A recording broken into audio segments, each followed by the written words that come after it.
tawag dito, ganga sa Waray-Waray sa Angyata in Cebu and Bohol areas. Ayan that is my favorite shellfish. Ito yung ganga, sana may laman.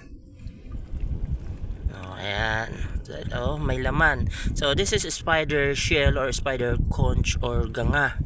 At saka ayun, ito also one of my favorite, second to ganga or saang. Ang laki ayan ayan, ang laki, pero may mas malaki pa talaga dito. Kadalasan yung nakukuha namin or yung nakikita namin hindi naman ganun kalalaki. Minsan lang talaga na makakakuha ka ng mga ganito kalaki na na kiray-kiray or buta-buta. Ayan. Ito nga pala ayan ayan. Ito yung madalas or regular na makikita